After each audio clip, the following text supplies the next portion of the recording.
Hola amigos de Contexto. Hoy tenemos para ustedes un tema económico, esos temas importantes porque repercuten directamente en el dinero que manejamos, en nuestro presupuesto y en lo que pasa en el país en materia económica. Sabemos que en este recién pasado mes de julio se celebró la reunión usual que hacen de política monetaria en el Banco Central y en esta reunión se determinó que se iba a subir esta tasa de política monetaria a 1,25, o sea... No, 0,25. ¿Punto 25? Ah, sí. Punto Me dijiste 25. 1,25. Ajá, exacto, pero con el cero adelante. O sea, 1,25, pero no 1, es 0,25. Y 25 Entonces, puntos básicos. va a ser de 5,25, que era que estaba, a 5,50. Esto repercute en todo porque esta tasa rige pues los préstamos que usted va a hacer, por ejemplo, para comprar una casa, para un préstamo personal, y pues se refleja en la economía del país.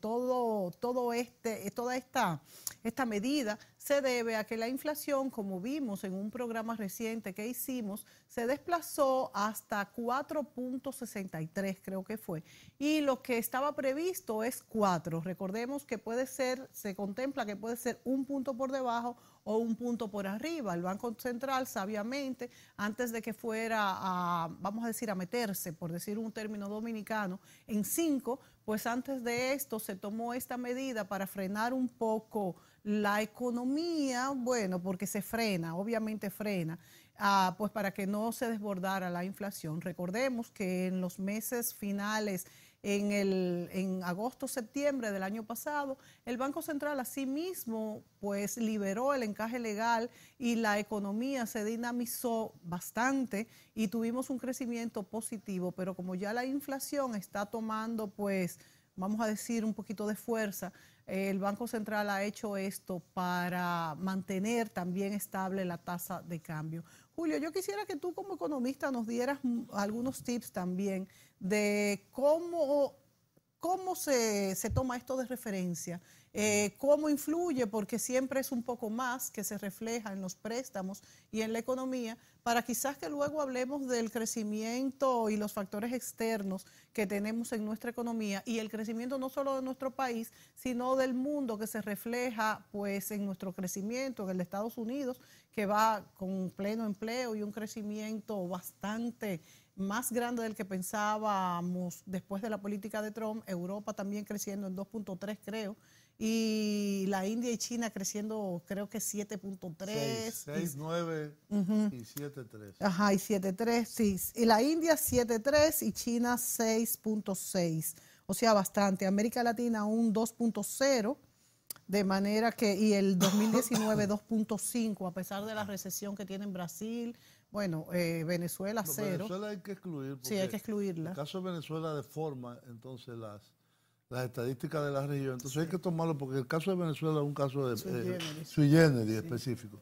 Pero antes de entrar en esto, yo creo que es necesario hacer una precisión a los televidentes de qué es lo que hace el Banco Central y por qué el Banco Central modifica de cuando en cuando, según la coyuntura económica, las tasas de política. Que no solamente es la tasa de política, son también las tasas de depósito y las tasas de préstamo a los bancos. Primero, el Banco Central, aunque su nombre dice Banco Central, en realidad es distinto a los bancos que uno conoce, que uno va y hace depósitos, retira dinero, etcétera. Es decir, el Banco Central es el banco de los bancos y es el banco que regula a los bancos del sistema financiero y también el que, a través de su política monetaria y financiera, tiene el mandato constitucional y el mandato de su ley de fundamentalmente controlar la inflación y en segundo lugar de promover la estabilidad y el desarrollo económico. Entonces, por esa razón, el Banco Central es un órgano que usted no puede ir a abrir una cuenta corriente, no puede ir a hacer un depósito en el Banco Central, no puede ir y hacer una transacción de estas que se hacen normalmente con los bancos que llamamos comerciales, que la legislación nuestra se llaman bancos múltiples o bancos de ahorro y crédito o asociaciones de ahorro y préstamos, etcétera. Es decir, toda la diversidad de entidades financieras que existen, que son reguladas por el Banco Central. El Banco Central tiene como órgano superior un organismo que se llama la Junta Monetaria, que la preside el gobernador del Banco Central y que además forma parte el superintendente de banco, el ministro de Hacienda y 5 miembros titulares nombrados intuito persona, que no es representando ninguna institución ni a nadie. Entonces, esta característica del Banco Central hace que el banco debe de enviar una señal al mercado y al mercado financiero y a los agentes económicos que tienen que usar el crédito sobre cuál es el costo del dinero. Y el costo del dinero está relacionado con el nivel de inflación.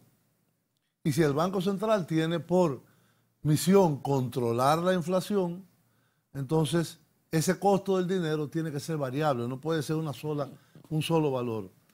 Entonces ahí es que interviene la tasa de política monetaria, que es, diríamos, la tasa directora, la que nos da los elementos para saber qué quiere el Banco Central en cuanto a la disponibilidad de dinero, la liquidez del sistema financiero. Que la gente gaste mucho, que la gente gaste más o menos. Porque lo más importante es mantener la inflación controlada. Nosotros hemos vivido periodos si no de hiperinflación. Sí, de hiperinflación. Bueno, hiperinflación es un poco más de 100, bueno, se llegó un año casi a 100% en el año 90, claro. Pero hemos vivido periodos de muy alta inflación, por encima del 20, el 30, el 40%. Entonces eso todo el mundo lo sabe. El último periodo de alta inflación fue el periodo del 2002 al 2004, en el cual las consecuencias económicas que tuvo y sociales para la mayoría de la población fue agregarnos 1,5 millones de personas pobres. Entonces, y una deuda que todavía tenemos. Y la deuda del rescate bancario que de forma inaudita asumió el Banco Central por encargo del gobierno. Entonces, bueno, ese es otro tema. Aparte. El tema es el siguiente. El Banco Central tiene esa misión de mantener una tasa de inflación controlada. Tampoco es hacerla negativa, porque entonces tendríamos deflación y los activos se deprecian. Es mantener una tasa de inflación que sea acorde con el desarrollo económico. ¿Cuál es la definición de esa tasa de inflación que ha hecho el Banco Central? La tasa objetivo, la meta del Banco Central es 4%, que puede variar 1% hacia abajo o 1% hacia arriba. Es decir, puede estar entre 5 y 3, con una media de 4. Entonces, el Banco Central, en el comunicado que hizo, nos dice que en lo que va de año, es decir, hasta ese momento que era enero, febrero, marzo, abril y mayo, que tenía la cifra, en el primer semestre, porque se incluye junio, la tasa acumulada, es decir, sumada las inflaciones de enero, febrero, marzo, abril, mayo y junio, era 1.43. No dice, pero es muy bajita, sí, pero uno tiene que verla anualizada. Claro. Entonces, la tasa anualizada se situó en junio en 4.63. Es decir, muy cerca del tope meta, que es el máximo, que es 5%, es decir, 4 más 1. Y ante esa situación, y dado que en agosto pasado el Banco Central había modificado la política de expansión del crédito y de liquidez del sistema para contener una tendencia hacia la caída del crecimiento económico, que tenía signos a través de un indicador que se llama el indicador mensual de actividad económica, de ir cayendo en el primer semestre, entonces se tomaron esas medidas y se pudo mantener un crecimiento económico cercano a lo que se llama el potencial de crecimiento, que es un 5%. Terminamos un 4.6, 4.7. Entonces, la tasa de política en aquel momento se redujo de 5.75, de 5.75 a 5.25. Es decir, se les redujo medio punto porcentual, que se llama 50 puntos básicos en la jerga financiera. Eso contribuyó, junto con la liberación del encaje y con facilidades de liquidez otorgadas por el Banco Central al sistema financiero, a estimular la actividad económica, y vimos cómo, por ejemplo, el sector construcción, el sector agropecuario, en los informes de la actividad económica de finales del año pasado y de principios del primer trimestre, los primeros 5 meses de este año, ha tenido un crecimiento bastante satisfactorio, y eso en gran parte se debe a esta modificación que se hizo y al estímulo que se introdujo. Pero si el estímulo se topa con tendencias externas, verbigracia, aumento de los precios del petróleo, sí, que han pasado casi a un 30-40% más con relación a lo que era el año pasado. Hace un año, hoy en día debe estar como en un 22, un 25%. Sí. Ayer estaba en 74.25 el petróleo. 74, sí, volvió a aumentar muchísimo. Sí, volvió a aumentar porque muchísimo. Ha estado oscilando entre 65 y 75, pero ya está casi en el tope del 75. Lo cual es el oro bajó, que también nos desfavorece. Está a 1.200. 1.225. Entonces, además el cacao bajó, el azúcar bajó. El trigo subió, que también los que somos importadores. Exactamente, los que somos importadores han subido, y esto nos refleja pues muchísimo en el pan, en el petróleo, ni hablar. Julio, entonces yo quisiera que tú explicaras un poquito cómo influye No, esto lo que hace es... ¿Cómo se porque refleja? fíjate, Si es un cuarto del 1%, sí, es 0.25, es 25 puntos básicos. Es decir, realmente es más que una intervención que pueda modificar el acceso al crédito, es una señal. Y hay que también mencionar, Julio, que también estamos acordes con la política monetaria de Estados Unidos, que también ha subido, también en 0.25 ya... varias veces. La reserva por ha servido varias veces. Ya lo ha hecho 3 veces, pero también fíjate que lo ha hecho pues en 0.25 cada vez para no afectar la economía drásticamente. Sí, pero hay países que lo han subido mucho más. Claro que sí. Como por ejemplo Argentina lo subió del 25 al 40%. Bueno, pero ya Argentina con una devaluación del 1000%. No, 1000 no tanto. Casi. No tanto. Es alta, pero no algo... tanto. Tenemos que ir a una pausa y seguimos con el tema.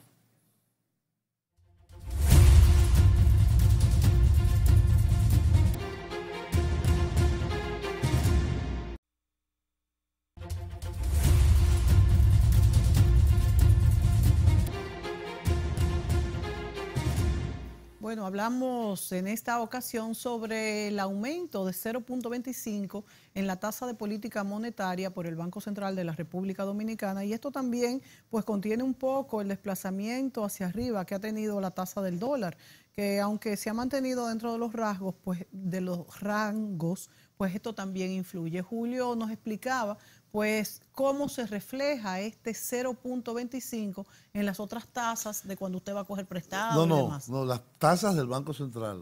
Porque la tasa de política monetaria es un indicador del rango en el cual el sistema financiero debe tomar de referencia para el costo del dinero. Exacto. Pero hay otras dos tasas que el Banco Central fija tiene para sus operaciones con las instituciones financieras.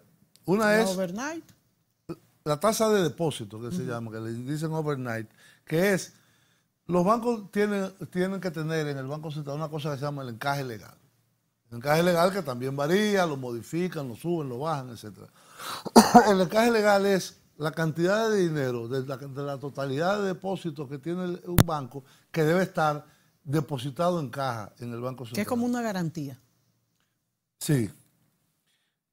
vamos a suponer, si la tasa de encaje es de un 10%, de un 12 o de un 15, si usted tiene 100 millones de pesos depositados, usted tiene que tener 10 millones o 12 millones o 15 millones, dependiendo cuál sea esa Eso tasa. no lo puede prestar, eso está en reserva. Eso está en reserva. Pero hay bancos que se exceden de ese encaje. En lugar de tener, vamos a suponer que fuera un 10% depositado en el Banco Central, tienen un 18%. Le sobran 8 millones de dólares de ese ejemplo que yo puse, de pesos, perdón. Sí.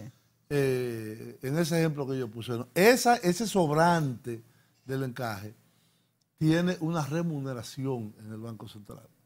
Es decir, se le paga una tasa de interés. Esa es la que se llama, y esa se paga sobre el saldo diario al final De cada mes. del día. No, del día. Del día. Del día. Es decir, en la noche, cuando tú tienes ya el saldo que tiene un banco dentro del Banco Central, eso ganaba un 3.75. Y entonces ahora se le paga un 4%. ¿Qué es esto? Un estímulo para que los bancos tengan más dinero en sobrante dentro del Banco Central. Y por el otro lado, hay otra tasa que anteriormente se llamaba Lombarda, haciendo referencia a un instrumento que se creó en Europa, pero que es más apropiado y ahora se llama tasa de préstamo. Es decir, facilidades de préstamo, de liquidez para la banca, que se accede prácticamente de forma automática, no hay que ir a ningún comité ni nada de eso, dependiendo de tu capital, de una serie de indicadores, de tu nivel de liquidez, de depósitos, etc. Si por un problema de un día usted necesita, qué sé yo, ese mismo banco que tiene 100 millones de depósitos necesita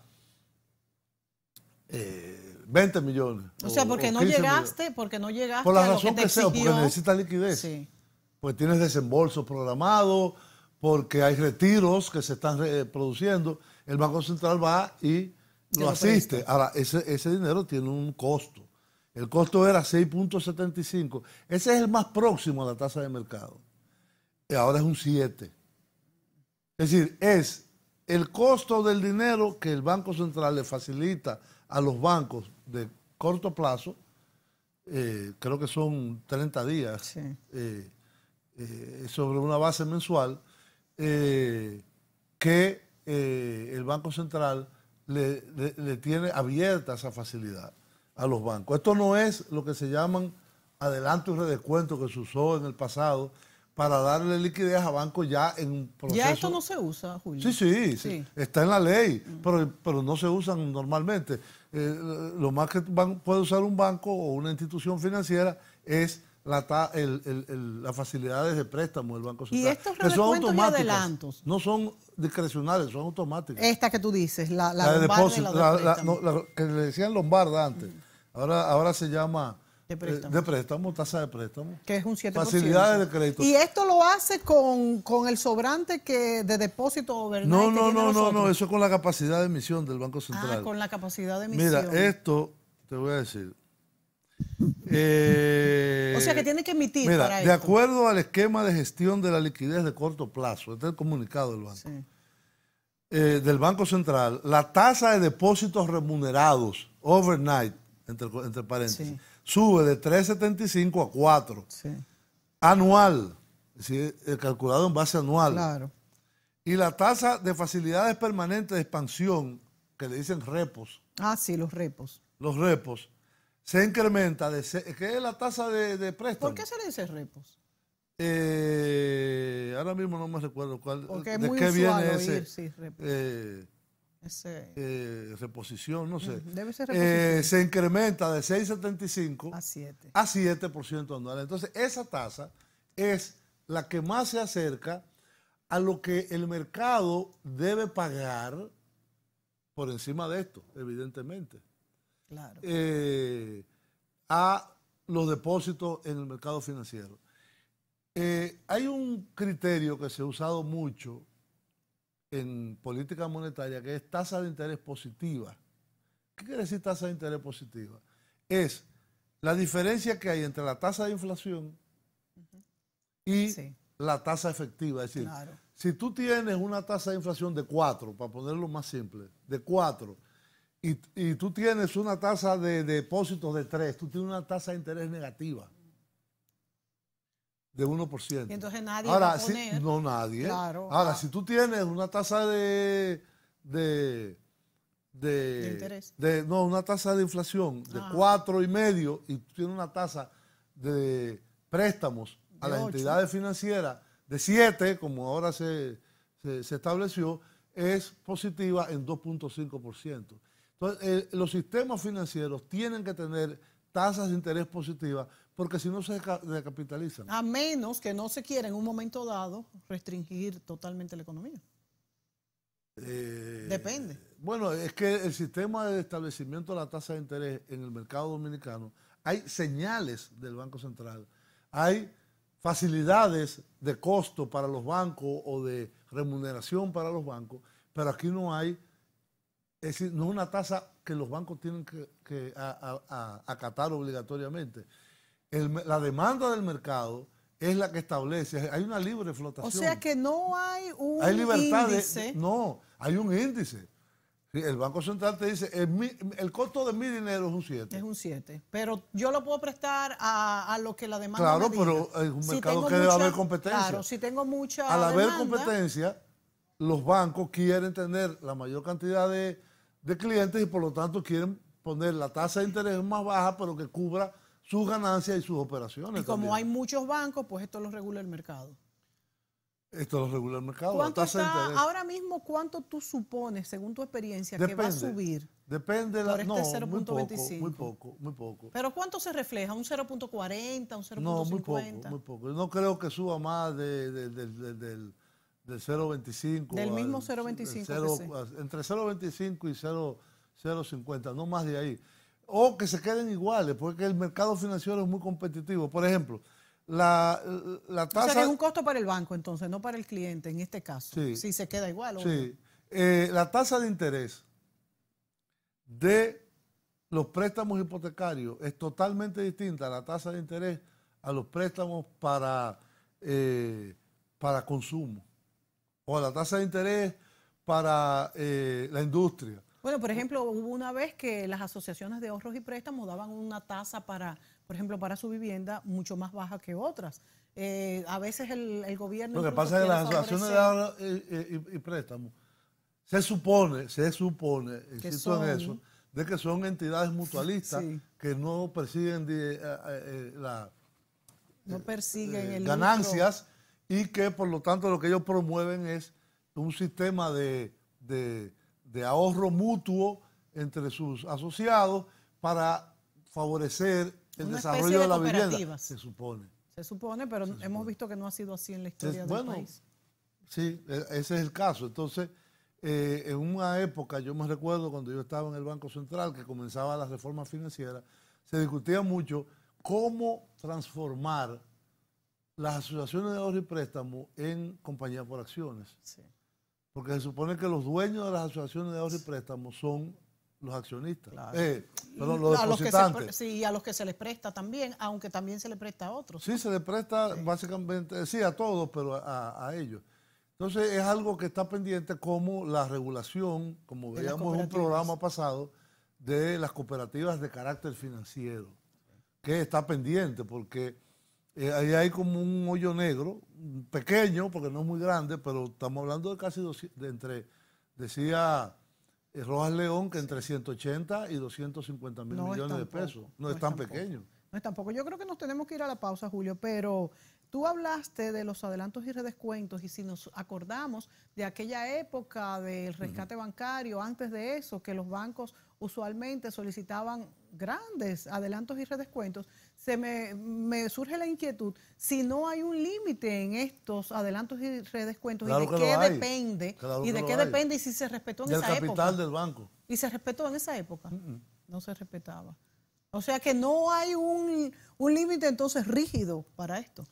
No, el límite está en la ley y en las normas bancarias, Pero no se respetó. pero se violó. Y esto Inclusive la influyó. devolución la devolución de depósitos en la ley que ya estaba vigente Sí. en el 2001, la nueva ley monetaria, decía que el Banco Central Devolví hasta 500 devolvía mil hasta pesos. 500.000 Que pesos. hago la salvedad, Julio es un abanderado de que no se debió haber devuelto. Yo lo contrario, yo opino que se debió haber devuelto, porque a mi juicio hubiera creado un efecto dominó. Mira cómo estamos, con 500.000 millones de Sí, pesos. pero ¿y cómo hubiéramos estado saliendo de ese hoyo? Mejor que ahora. Yo creo que Seguro. no. Julio sabe más que yo de eso, pero yo opino, Seguro. pero yo no estoy de acuerdo. Pero vámonos a la pausa. Parece que a ti te devolvieron algo. No, yo no tenía nada ahí. O algún familiar. No, o algún Julio, familiar. yo no tenía nada ahí. Volvemos, señores.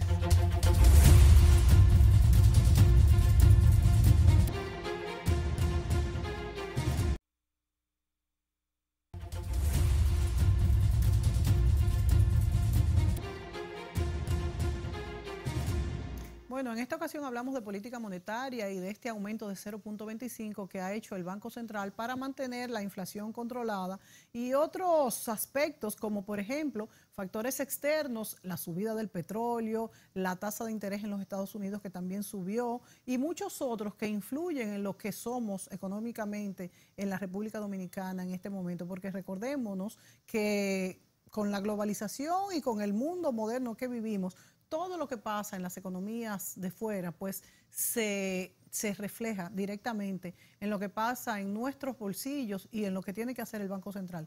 Julio, el informe que dio el Banco Central incluso mencionó estos factores y cómo se han manejado. Así es, así es. En el comunicado del banco, lo voy a leer textualmente para no especular, dice: en el entorno externo se observa una tendencia positiva, aunque con moderación, del crecimiento en algunas economías avanzadas. Consensus Forecast, que es una publicación, proyecta un aumento interanual de la producción mundial real de un 3.3, reales descontado por la inflación, muy bueno, en 2018 y un 3.2 en 2019. Estados Unidos de América continuará liderando a los países industrializados con una economía que opera en pleno empleo y que presenta proyecciones de crecimiento de 2.9 en 2018, así este año, y de 2.6 en el 2019. Es bueno sabiendo que salieron de una recesión del 2008, o sea. Le seguiría la economía de la zona euro, los países Europa, que usan el euro en la Unión Europea, cuyo Producto Real aumentaría en un 2.2% en este año y un 1.8% el próximo año 2019, respectivamente. Como resultado del dinamismo de los Estados Unidos y del alza de los precios del petróleo, que ya veíamos que está casi en 75, en el mercado internacional, las presiones inflacionarias han aumentado en ese país, en Estados Unidos. Sí.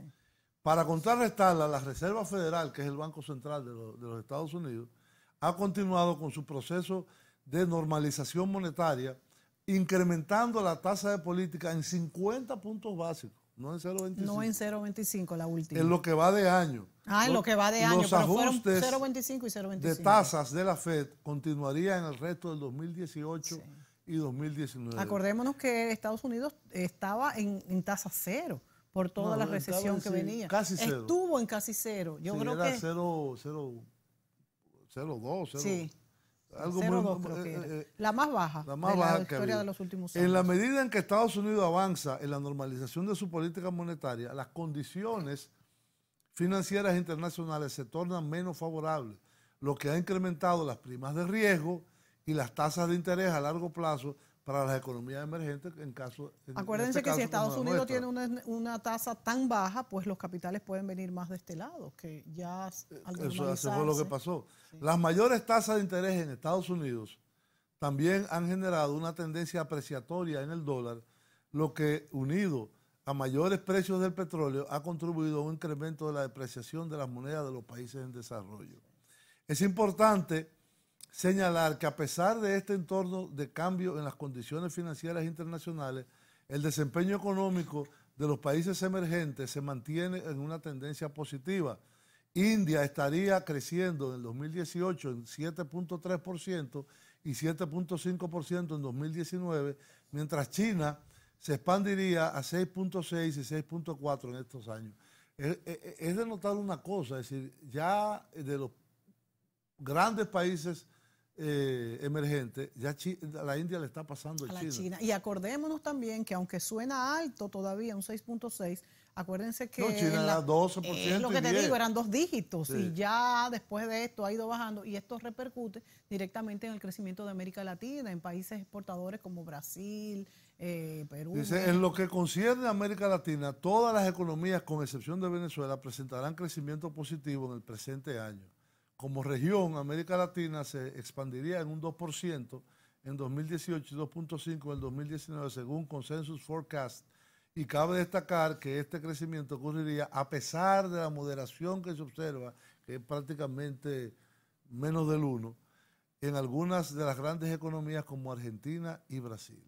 Entonces, ese es el entorno que destaca el comunicado del Banco Central, en el cual se hace el ajuste de la tasa de política monetaria y consecuentemente de la overnight y de la tasa de la facilidad de repos a los bancos.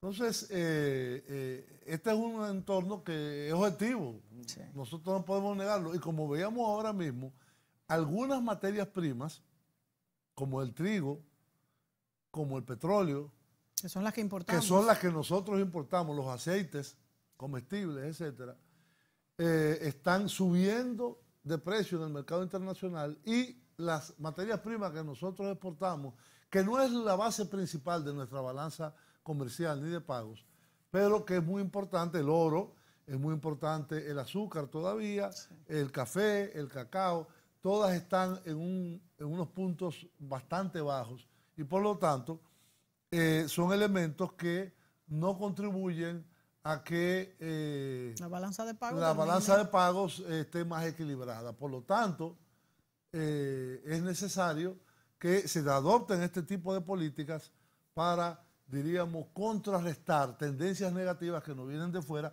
y inclusive algunas desde dentro.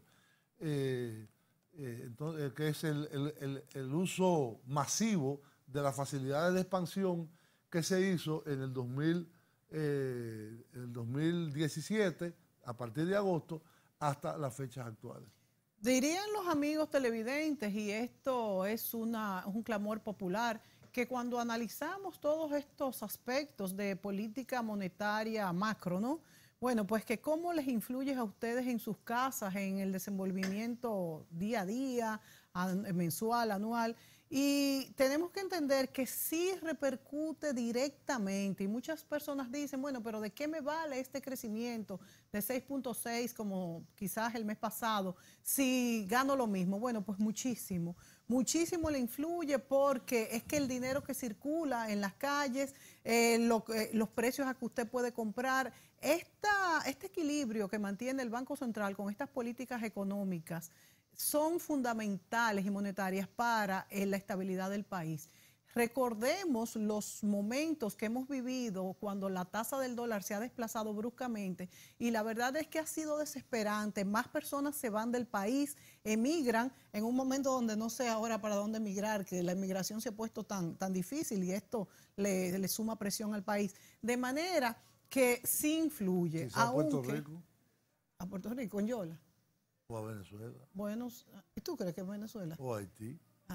Óyeme, 3 países que están en la quiebra, esos son los que están en nuestro entorno. Oye, señores, pero somos afortunados porque los países que nos rodean están muy, muy mal. Bueno, y dentro de dentro del alivio quizás que tiene la clase media y también la clase más pobre, está, por ejemplo, las facilidades del transporte ahora, con la próxima integración de la segunda línea del metro, con el teleférico. Con la 2B. Las 2B. Que se inaugura hoy, creo. Ajá, sí, es hoy. Bueno, hoy, pues hoy se pone en servicio al público. Son pequeñas ayudas en tiempo y en dinero. Pequeña. No tan pequeñas, pero... No tan pequeñas. Y sí, no solamente el que no coge el metro. Yo no me he montado, que estoy loca. Yo sí me he montado. Pero invítame a montarme en el metro o en el teleférico. Está invitada. En el teleférico yo no me he montado. Pero yo me quiero montar. Voy a ver si voy este fin de semana. Y evidentemente la expansión en una ciudad como Santo Domingo, con tantos problemas de, de- de transporte de la población, que las encuestas de gasto e ingreso de la familia demostraban que el quintil más Sí. pobre gastaba hasta el 30% de En el sus ingresos transporte. en transporte. Este tipo de sistema rápido, moderno, cómodo y barato, porque Señores, son 25 pesos claro, para donde y tú una vayas. distancia larga y, Es más, y habría que hacer rápido. la tercera línea, Sí, sí, sí, hay que hacerlo. Yo siempre fui una banderada de del estas. aeropuerto a Jaina. Sí, definitivamente. ¿Ustedes ven lo bueno que sería irse al aeropuerto con su maleta en el metro, por ejemplo? Como en otros países se puede. Eso es fantástico. Tenemos que ir a una pausa. Nos tenemos que ir a la pausa, pero volvemos.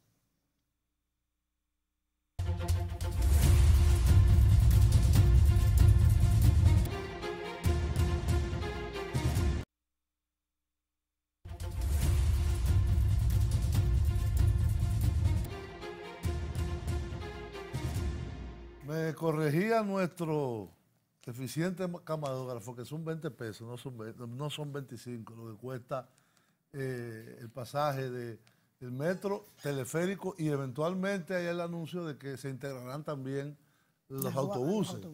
Es decir, que realmente esto es un alivio gigante a un presupuesto de gente que tenía que pagar entre 100 y 200 pesos de carros públicos incómodos. Y dilatarse muchísimo. Y dilatarse muchísimo en el trayecto, que ahora lo pueden hacer en un momentito. Yo estoy loca porque lo pongan cerca de mi casa. ¿El qué? O el metro. Que haya una No, línea en es la que 27. tú eres rica, tú vives en una zona rica. ¿Y tú en la tuya? No, yo vivo en la Churchill ahí. Ay, somos vecinos, Julio. No, la Churchill es una, hasta línea de carro hay por ahí. Por ningún lado de tu casa hay línea de carro. Entonces, bien, decía Mónica que es importante, diríamos, que la población entienda cómo le afecta esto. Sí. Dirán, oye, subiendo la tasa de interés, ¿pero por qué? Bueno, ya explicábamos que con esto se contiene fundamentalmente la inflación y se garantiza que la liquidez del sistema financiero se mantenga a los niveles que se requieren. Yo personalmente, hubiera sido partidario de que se aumentaran en 50 puntos, no en 0,25. Pero es muy brusco, Julio. No, 0,50 no es tan brusco, no. El Banco Central lo ha hecho en otras ocasiones. Cuando bajó ahora, fue de 5,75 a 5,25. Es decir, estos son instrumentos para eso, pero yo entiendo que yo tengo mucho menos elementos que lo que tiene la Junta Monetaria. Sí, olvídate. Pero bueno, yo trabajé muchos años en el Banco Central y entiendo de qué estoy hablando. Claro, claro. Entonces, pero fue moderado. ¿Cuál es el impacto? Miren, señores, el peor impuesto, el peor fenómeno económico para la economía personal, para el bolsillo de la gente, señor, se llama la inflación. Eso sí es cierto. Y mientras más baja sea la inflación, que no sea negativa, pero mientras más baja sea, mejor. ¿Por qué? Porque la capacidad adquisitiva de lo que usted se gana, sea poco, poquísimo, mucho, muchísimo, ¿le alcanza? es más estable. Es decir, no es lo mismo cuando usted va a un supermercado y los productos que usted adquiere están más caros y usted tiene el mismo salario, a que estén a un precio más o menos similar. Entonces, evidentemente, tienen razón los asalariados en que los salarios en este país son demasiado bajos. Sí, muy bajos. Entonces, aquí hay que hacer una política salarial nueva. Pero imagínense si además de eso usted no puede planificar con su salario. Exacto. Porque hay una inflación galopante y usted no puede decir, bueno, el 20% para tal cosa, el 10% para tal otra, porque dentro de 3 meses va a estar más caro. Hay cosas que son bienes o servicios que puede proveer el Estado que evidentemente pueden mejorar el rendimiento. Verbigracia, claro. Si usted en vez de gastar 30% en transporte, gasta un 5%, quiere decir que el otro 25 usted lo usa para consumirlo en otras cosas. Por eso yo quisiera que el gobierno también ya se enfocara, está trabajando muy bien con los pobres, pienso yo, pero también en las clases medias, que ya, pues los de las clases medias puedan mandar al colegio sus hijos. No, que puedan mandarlo a los colegios públicos. Por eso, a los públicos. Pero se puede, lo que pasa es que, por ejemplo, en Piantini no hay un solo colegio público. Bueno, Bueno, pero ni siquiera yo quisiera que fuera En en Piantini, pero, el polígono por ejemplo, central. en Honduras, la gente que vive en Honduras. Sí. Por ahí hay, sí. Pero Sí. todavía hay mucha gente que no lo manda por Sí. miedo, ¿eh? ¿Por miedo? Sí, por miedo ¿Y a que qué la pasa educación en no los sea de colegios calidad. públicos? De que no sea de calidad. Yo creo que a medida Bueno, que el sistema... yo no sé cuáles colegios hay por ahí, o privados, pero ahí la educación pública necesita un fortalecimiento. Claro. Pero el proceso que se está viviendo de la tanda extendida, de la mejora de la infraestructura, de la formación de profesores, de República Digital y la provisión de medios de computadoras, tabletas, etcétera, a los profesores y a los estudiantes, el acceso al mundo del Internet. Yo creo que eso va a ir mejorando. Sí, día a día. Ha mejorado, ha mejorado. Yo soy una abanderada de la mejoría que ha habido en el sistema educativo. Es que el que no lo quiera ver, el que no lo quiera ver simplemente está ciego. Sin embargo, también hay que decir que falta mucho por caminar. Por ejemplo, ejemplo sencillo. Hace un mes, creo, que reflejaron los estudios de nuestros profesores, que están muy por debajo de lo que se espera de ellos. Pero no solo son de la pública. No todos, públicos y privados. Ah, entonces, y el ADP, defendiendo su gremio, está exigiéndole aumentos de sueldos a estos profesores. Yo veo bien que la ADP defiende su gremio, pero no se le puede aumentar a un profesor que no está rindiendo pues lo que se espera de él. De manera que hay mucho todavía que mejorar en este sector. De los más de 100.000 profesores que hay en la educación pública, una inmensa mayoría son personas con mucha vocación. Sí. Y que ha habido una mejoría sustancial de su conducta. No es que sean ideales, pero ha habido un proceso de mejoramiento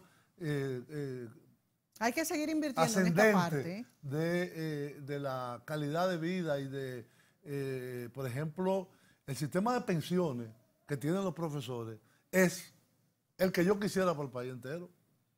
Sí, la cooperativa también. No, el sistema de pensiones. Los profesores llegan a 60 años, o lo que dice la ley, y tienen su pensión pagada con un sistema solidario. Qué bien. Que es el que debería haber en el país. Sí. El sistema de salud, que recientemente vi que habían algunos problemas, ellos tienen un seguro propio de los maestros, es bastante completo.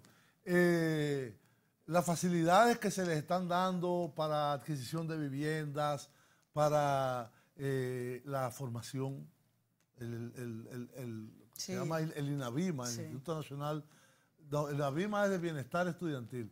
El instituto que hay para la formación de los profesores, que está haciendo maravillas. Yo creo que hay que poner todo el esfuerzo en ese instituto de formación de profesores. Y además hay una cosa importante. El Ministerio de Educación, y si a eso se le une el de Educación Superior también, es decir, el gasto en educación es más del 4% del Producto Interno Bruto, en un país en el cual la capacidad fiscal del Estado es muy pequeña. Bueno, hay que trabajar también en eso de la capacidad fiscal del Estado, porque aunque es un 14%... No, es un 15%. Ya. Bueno, es un 15%, ya ha subido, por ciento del Producto Interno Bruto, que eso es una medición debería que ser nada 25. más... Sí, es una medición que nada más lo entienden los economistas, y como Julio eso le entiende muy bien. Eso es muy sencillo. Eso es muy sencillo. De cada todo peso lo que se produce, entra al país, un 15% de lo que se produce. Pero, no, yo creo que ahí también entra... todo lo que entra por corrupción también, que nadie paga impuestos. ¿Crees que el 15% de presión fiscal es la corrupción? No, Julio, por Dios. No estoy hablando de eso. Que ahí entra todo el que nadie no paga calcula impuestos. La corrupción. Bueno, pero entra. Bueno, todo lo que se entra. nos acabó el tiempo. Pasamos uno sobre la corrupción.